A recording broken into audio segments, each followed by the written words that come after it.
నమస్తే, welcome to our channel. నేను పద్మిని. ప్రస్తుతంతో పాటు ప్రముఖ ఆధ్యాత్మికవేత్త, ప్రముఖ న్యూమరాలజిస్ట్ లక్ష్మీ నరసింహస్వామి ఉపాసకురాలు శ్రీమతి స్రవంతి గారు మనతో పాటు ఉన్నారు. మాట్లాడదాం. అక్క నమస్తే. అక్క నమస్తే అమ్మా.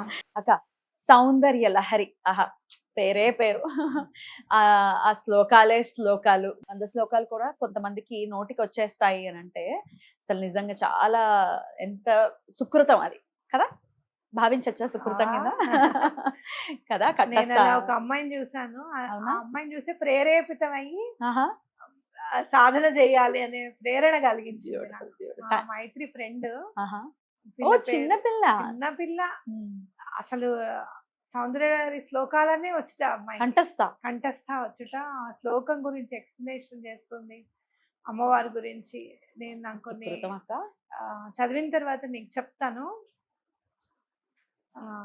అడుగు. ఖచ్చితంగా అడుగుతాను. అసలు ఇది ఇక్కడే అయిపోయింది నా బ్రెయిన్. అంటే వాళ్ళ తల్లిదండ్రులు ఎంత పుణ్యం చేసుకుని ఉండాలి కదా, వాళ్ళెంత సాధన చేసి ఉండాలి పిల్లలకి. అంటే ఆ 18-19 ఏళ్లకి కంఠస్థ వచ్చేసిందంటే చిన్నప్పటి నుంచి అదే ఇందులో ఉన్నారు. ఆ బ్రాటప్, సచ్ బ్యూటిఫుల్ బ్రాటప్. ఇలా ఉండాలి, అప్పుడే హర్షణీయంగా ఉంటుంది యావత్ జీవితం కూడా. అద్భుతంగా. అయితే ఈ సౌందర్య లహరి అనేది జీవితంలోకి మనం తెచ్చుకోవచ్చు. అసలు ఎటువంటి, అంటే దేనికైనా ఒక డెఫినెట్ గా ఒక పరమార్థం ఉంటుంది. ఇది చేసుకోండి, తద్వారా దీని నుంచి బయటపడండి అనేది ప్రతిదానికి ఏదో ఒక రీజనింగ్ ఉంటుంది కదా. అలాగే సౌందర్య లహరికి కూడా ఏమైనా, అంటే మన సమస్యల నుంచి బయటపడడానికి సౌందర్య లహరిని మనం ఆశ్రయించొచ్చా? ఒక్కసారి మీ ద్వారా. సమస్యలన్నిటికీ చెక్ పెట్టేస్తుంది సౌందర్య లహరి. అసలు చదువుతూ ఉంటే నాకు అనిపిస్తుంది, అమ్మకి ఇంత కరుణ, చదవే నా గురించి అని చెప్పి కూర్చోబెట్టి ఆవిడ గురించి చదువుతుంటే మన ప్రాబ్లమ్స్ మళ్ళీ క్లియర్ అవ్వడం. అంటే ఎలా క్లియర్ అవుతాయి మరి అని అంటే, అమ్మవారి సౌందర్యం గురించి మనం చదువుతూ ఉన్నప్పుడు ప్రకృతి పరవశించిపోతుంది అనమాట విని. ప్రకృతి సహాయపడుతుంది. ఇక్కడ ఎక్కడో మేనిఫెస్టేషన్స్ కానివ్వు, లేదు అంటే గనక ప్రకృతి గురించి, మనం యూనివర్స్ గురించి కానివ్వు, ఎక్కడో ఎవరో చెప్తే తీసుకొచ్చారండి మీరని కాదు.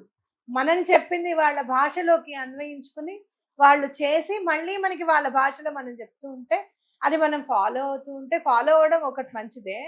ఫాలో అవుతూ ఉంటే మీరు పక్కోళ్ళది ఫాలో అవుతున్నారు, మన సనాతన ధర్మాన్ని మర్చిపోతున్నారు అని చెప్పి ఏడం చేస్తారు చూసావా.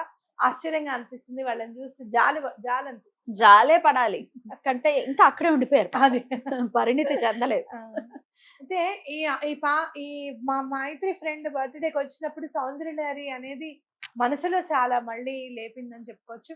అసలు నాకు సౌందర్య లహరి గురించి నాకు 18 ఏళ్ళు ఉన్నప్పుడు, నీకు చెప్పాను కదా నేను శ్రీ విద్యోపాసన. నేను ఒక అంకుల్ని రోజు తీసుకొని వెళ్ళేదాన్ని అనమాట గురువు గారి దగ్గరికి. బండి మీద తీసుకెళ్ళడం తీసుకురావడం నా డ్యూటీ. ఒక అంకుల్ని, ఆయనకు ఒంట్లో బాగాలేదు అప్పుడు. అయితే ఆయన నాకు స్వయంగా చెప్పారనమాట. ఆవిడ గురుగారు ఏం చేశారంటే, పెళ్ళైన వాళ్ళందరికీ కూడా సౌందర్య లహరి ఉపాసన ఇచ్చారు. ఒక్కొక్కళ్ళు ఒక్కొక్క శ్లోకాన్ని ఇన్నిసార్లు చదవమని చెప్పారనమాట.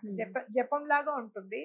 చేయమన్నప్పుడు ఆయనకిట అమ్మవారి కళ్ళు చెవి అని అదేంటి కీర్తించడం అనమాట ఆ శ్లోకంలో. అయితే నాకు ఆశ్చర్యం అనిపించింది, అవునా అమ్మవారి అలా ఉంటుందా, కన్ను చెవుకి కూడా ఒక శ్లోకమా అని అంటే, స్రవంతి ఇది నేను చాలా ఆనందంగా చెప్తున్నాను, నాకు ఒంట్లో బాగాలేనప్పుడు నాకు ఈ శ్లోకం చదవమని చెప్పి నా గురువుగారు చెప్పారు. ఇది నేను సాధన చేశాను. నాకు ఏదైతే ఒంట్లో బాగోలేదో దానివల్ల యాక్చువల్గా అయితే గనక కళ్ళు చెవికి ఏదో ప్రాబ్లం రావాలంటే కంపల్సరీగా ఆయనకు వచ్చిన దానికి కంటికి కానీ చెవికి కానీ ప్రాబ్లం ఉండాలట. కానీ అమ్మవారు ముందే నన్ను అనుగ్రహించి నాకు ఏ ప్రాబ్లం లేకుండా ఉండకూడదని చెప్పి నా చేత ఆ శ్లోకం చదివించి నాకు ఆ ప్రాబ్లం లేకుండా చేశారు శ్రవంతి అని చెప్పారు. అది మనసులో హద్దుకుపోయింది అప్పుడు. అబ్బా, అమ్మ అంత కరుణ చూపిస్తున్నా మన మీద, అంత దయ చూపిస్తున్నా అని చెప్పి మళ్ళీ అన్ని రోజులు అయిన తర్వాత ఇప్పుడు సాధన చేయడానికి మనసు చెయ్యాలి. ఎటువంటి పరిస్థితుల్లో 3 గంటలు పడితే పడింది కాక 24 గంటల్లో 21 గంటలే ఉన్నాయి, 3 గంటలు నాకు కాదు అనుకొని రోజు సాధన చేయడం. 3 to 4 hours పడుతుంది సాధన చేయడం, సౌందర్య లహరి సాధన చేసుకోవడము. కానీ ఆ 3-4 గంటలు చేస్తే గనక చాలా లైఫ్ అంతా ఇంకా బాగుంటుంది అని చెప్పుకోవచ్చు. మరి 3 గంటలు అనగానే ఫస్ట్ అవాక్ అవుతారు. అమ్మో 3 hours చేయాలా అని అసలు దాని జోలికి కూడా వెళ్ళరు. అప్పుడు ఎట్లా అక్క? 11 సార్లు చదవండి, 11 108 సార్లు ముందు చదవండి. మొదలు పెట్టండి అట్లా. మీరు కంచె నిండా అన్నం పెట్టి తినమని చెప్పడం మన బాధ్యత, అవును పెట్టేవాడి బాధ్యత. అవును. నువ్వు కూర అన్నం తిని కడుపు నిండిపోయిందంటే ఓకే, మరి నిండుతుందిగా, ఎంతో కొంత తింటావుగా. అవును అవును. ఇప్పుడు పిల్లవాడి చేతికి అన్నం కంచం ఇచ్చి వాడు 7 మెతుకులు తింటే ఏనుగంత బలం అంట. ఇప్పుడు మొత్తం తినక లాపాడేసుకొని తీసుకోవడం పూసుకోవడం లెట్ ఇట్ బి, ఏమన్నా కానీ తర్వాత తినడం నేర్చుకుంటాడు కదా. ఇది అంతే. కాబట్టి దూరం అయిపోకూడదు ఎప్పుడు కూడా. ఎంతో కొంత 108 సార్లు చదవడం ఏదో చేయాలి, కానీ విధి విధానంగా అసలు ఆ శ్లోకం చదివితే ఏంటి, ఎలా చదవాలి అనేది ఖచ్చితంగా నేను చెప్తాను. కొన్ని శ్లోకాల గురించి అయితే చెప్పండి అక్క. మరి అయితే మొదలు పెట్టాం కాబట్టి మొదటి శ్లోకం చదివితే ఏమిటి, దాని పరమార్థం ఏమిటి, ఎలా చదవాలి? ఇప్పుడు విధి విధానాలు అంటున్నారు కాబట్టి ఏమిటి ఆ విధి విధానాలు? మీకు విధి విధానం, ప్రతి శ్లోకానికి ఒక యంత్రం ఉంటుంది. అయితే ఆ యంత్రం బంగారం మీదే చేసుకోవాల్సినవి ఉంటాయి.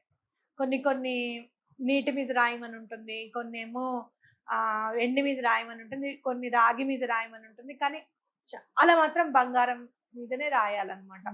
ఎందుకు అంటే యంత్రం వేసాము అని అంటే అక్కడ అమ్మవారు కూర్చుంటారని అర్థం. మరి అమ్మవారు కూర్చునే చోట ఎంత పవిత్రమైనది ఉండాలి, బంగారం తప్పించి ఇంకా అంతకంటే పవిత్రమైనది ఏముంది మన దగ్గర.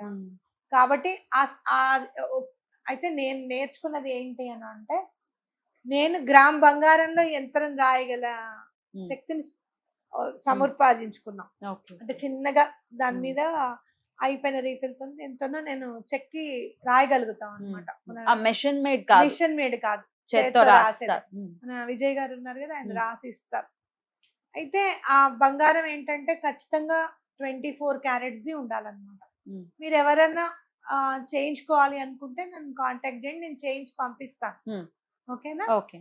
అది లేదు మాకు అంత స్తోమత లేదు అని అనుకున్నప్పుడు బంగారానికి ప్రత్యామ్నాయం అనేది నా అనాలిసిస్ ఇది.